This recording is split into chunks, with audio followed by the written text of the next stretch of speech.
Oh my, I am geeking out on this. Like, this is so freaking interesting and my mind is blown.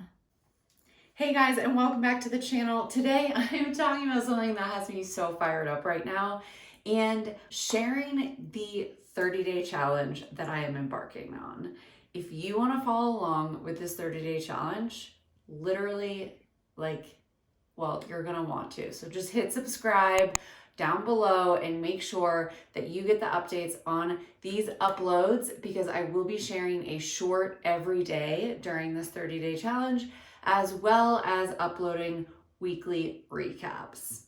If you watched my last video about how I was feeling like I was holding on to a little bit more weight, I'm gonna talk to you while I get ready because I've got shit to do today. So in that last episode, I was talking about how I got my IUD out almost a year ago. And ever since doing that, I mean, obviously now I'm ovulating. And so I feel like I've just been holding on to a little bit more weight. And it's been harder for me to maintain muscle and tone, and harder to get toned. And I also turned 33 this week, so age is just a factor. But I was talking about that in the last video. If you haven't watched it, go ahead, go back, and you can work out with me in that video. Super fun. I'm getting back into more strength training, which I just absolutely love. Part of me wanting to get back into it really pinged me remembering, of course, I own a menstrual wellness company. I should have thought of this sooner, that our menstrual cycle plays a huge role in when we can build muscle, how we build strength, as well as just affecting how we are. So I have this book, Roar by Stacy Sims, and I remember that I had it. It was actually in our Airbnb apartment, so I couldn't run and get it until our guests left. But I went and got it off the bookshelf, and I started reading it earlier this week, and it's just been like, I can't believe, there's so many things that have really blown my mind. So a couple of those things, basically because women have female hormones, estrogen and progesterone, it's much harder for us to build and maintain muscle, because estrogen turns down the anabolic or growing capacity of the muscle, and progesterone turns up the catabolism, is that a word? Or breakdown of muscle tissue, which makes it more difficult to access amino acids. As a result, you have a higher rate of muscle breakdown during hard efforts. It's simply harder for us as women to make and maintain muscle when these hormones are high. So for half of our cycle every single month, these hormones are high. That's particularly, so this is the key part and why I'm doing this challenge right now. I'm gonna get into what the challenge is in a second. That's why it's particularly important. I can't read today. That's why it's particularly important for women to take in protein that's high in leucine, the muscle building amino acid or branched chain amino acid, before exercise, and replace it within 30 minutes after exercise. Whey protein is rich in leucine, in particular good at this time. Okay, so this talks about the importance of different kinds of protein, and then we also can go into, the importance of protein. Want to lose weight? Eat protein. Want to reduce blood sugar? Eat protein. Make muscle? Protein. Rev up metabolism? Protein. Feel fuller sooner? Protein. Recover faster? Protein. Protein, protein. So protein is basically like one of the key things in our diets, and a lot of us aren't getting enough of it. So this goes into saying that the dietary guidelines call for 0.8 grams of protein per kilogram of body weight. So a kilogram is 2.2 pounds, which generally equals about 45 to 50 grams for a 135-pound adult woman. That's way less than what an active woman actually needs.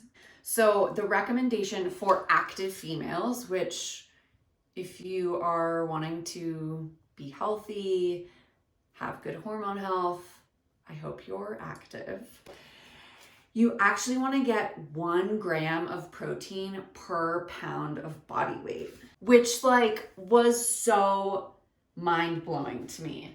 So I weigh around 125 pounds. I would estimate that I, on average, have been getting that more like recommended amount for a sedentary person, which is around 50 grams. So I bet I get like 50 to 60 grams on average if I'm not like paying attention to protein.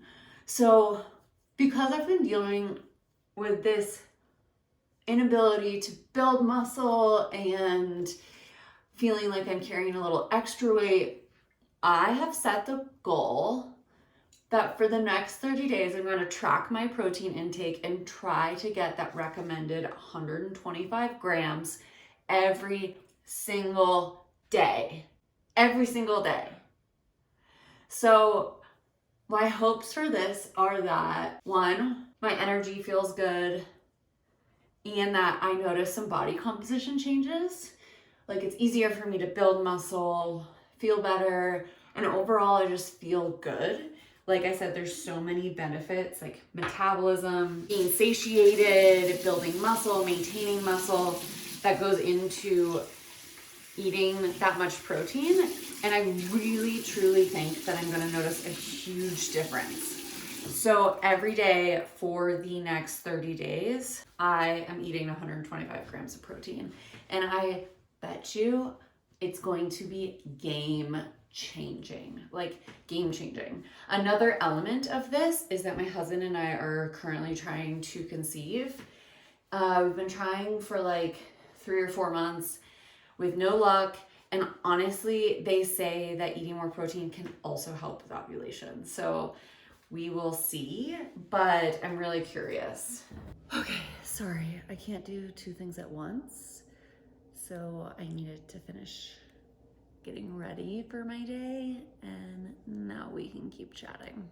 Okay, so one of the main reasons that I decided that I wanted to, well, I was gonna do this regardless, but I wanted to share this process, is that I quickly shared this book and the astounding fact that we're supposed to eat 1 gram of protein per pound of body weight if you are an active female on my Instagram story right here, and was like really blown away at how many people were responding and asking like, oh, interesting, like tell me more, or were saying, I've heard this, but I have a really hard time getting protein into my diet, or were just like super intrigued by this female nutritional concept. So getting all of that feedback, I really was like, okay, I think this is something that it's not just me who needs to understand this protein thing or wants to see the benefits of protein, but I've heard from a lot of women who are saying things like, I've heard this too, I'm trying to get more protein in my diet, it's actually really hard. And yeah, so I thought that by sharing this, it would be super interesting and hopefully motivate some other women to increase their protein because it apparently has really, really good benefits. Prior to this, I have been kind of on, and let me preface, I am not a dieter. I have never had dieting issues, body image issues. But like I said in the last video, I feel like I'm starting to really struggle with my body a little bit in terms of having some body image issues. So when I was prepping for my wedding, and really often will go through periods of just wanting to clean up my diet because I can definitely get in phases where I'm just eating whatever and it feels kind of yuck. Like, you do have to try to eat healthy. My husband is a big Tim Ferriss fan and loved the 4-Hour Body, but Tim Ferriss is a male. I think a lot of the research he does is male research. He does a lot of things and tries a lot of things with his body. He's a man. And so my husband subscribes to the slow carb diet, which basically means you aren't eating dairy, gluten, and the only carbs you're eating are like legumes, so beans, lentils.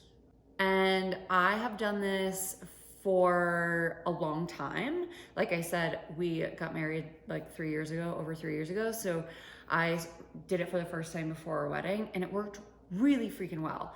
But I think that one of the reasons that it worked really well is that I was on birth control, so I wasn't ovulating. So a non-ovulating female, kind of similar to a male, like you're not getting that same estrogen, progesterone rise. And so it was easier for me to build muscle and lean down, and I wasn't having the same cycles. And so I probably didn't need the same carb intake, all of those things.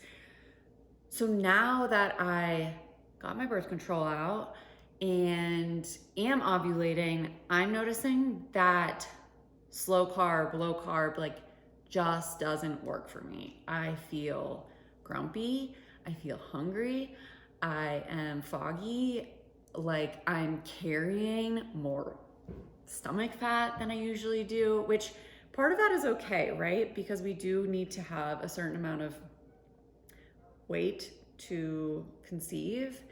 And so my body's probably telling me, 15% body fat isn't ideal for conception. So a little bit more is okay, but this is like not my norm. So I'm struggling with that. But basically low carb's not working. And after reading this, what I'm understanding is that carbs are super important for people who cycle. And mixing carbs, protein, and fat in your meals is like ideal. So I probably need more carbs because my glucose is low, which low glucose like makes you grumpy and foggy and all of those things. So I'm excited to do this and throw away the slow carb, low carb thing. I'm still gonna eat quality carbs. Like I'm not gonna binge myself on bread and pasta. I'm going to add the things back in like sweet potato and rice. And yes, I'll still eat beans and legumes, but just have a little bit stronger carb base and up the protein. Okay, so a little bit about the protein. I'm gonna read it out of this book. You should get this book. I will link it below. There's so much good info in here if you are like at all into your fitness journey. So if you want to be active, maintain muscle, and maybe lose more weight, protein is a must. In one study, dieters who increased their protein intake to 30% of their diet ate nearly 450 fewer calories a day and lost an average of 11 pounds over a 12-week study. Okay, why is this? Protein takes more work to digest than other foods, so it burns calories when we simply process it. So just by digesting protein alone, our body is burning calories. It also increases satiation, makes you crave less food. So you feel satisfied with less food, and help maintains muscle tissue, something every active woman needs. So it's best known for muscle building. Protein's also a major key player in immunity, hormones, enzymes, sleep, digestion, and ovulation, like we talked about. Okay, so the things to know about protein and that I'm being mindful of is that timing is key, especially as it relates to exercise recovery and muscle repair.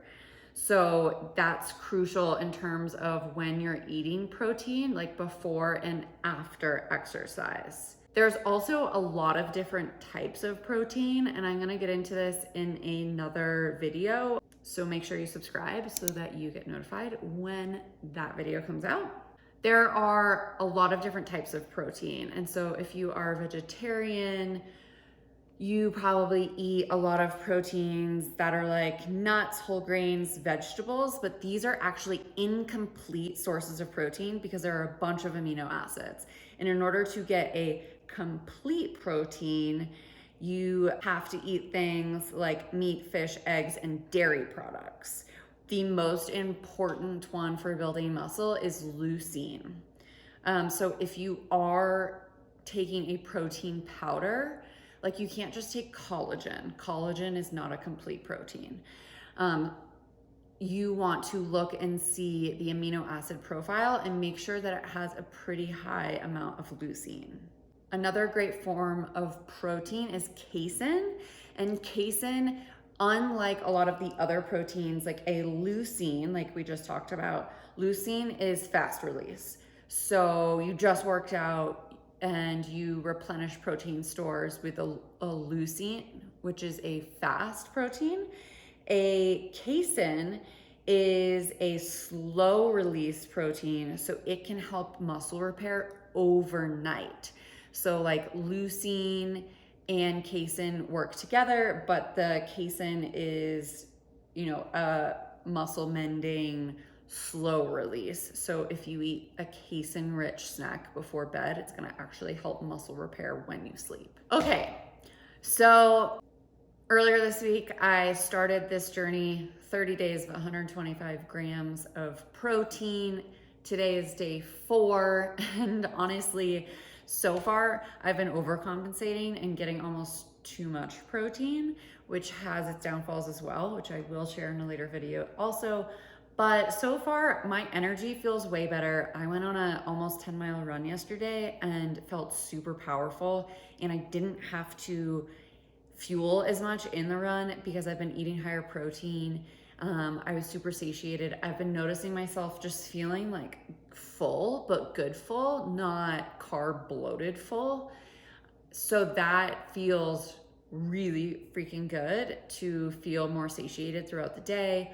I am less brain foggy. My focus is better. And this is literally just like, today's only day 4, so it's been 3 days. I asked over on Instagram if people had ideas or tips and tricks for tracking protein, and I'm not a psycho tracker, like a macro tracker. I just wanted to be able to actually track my protein to know how much protein I've been getting, obviously, if I'm doing this. So I downloaded MyFitnessPal and have been tracking on there. It makes it super easy. You can like scan labels. If you are someone who gets a little crazy about tracking and you think it won't be good emotionally for you, just try to add it up throughout the day. Don't use MyFitnessPal because I could definitely see how it can get I don't know. I'm not looking at calories. I'm not looking at the carbs or fat. I'm just paying attention to protein and if I can get the right amount of protein every day. So MyFitnessPal is the app that I'm using, and I hope that you join in on this challenge and increase your protein. It apparently has so many benefits, and I'm excited to see what happens. So if you also want to see what happens over the next 30 days, like I said, I will be posting a daily update on YouTube Shorts as well as on my Instagram. So go ahead and hit the subscribe button and follow along for this journey.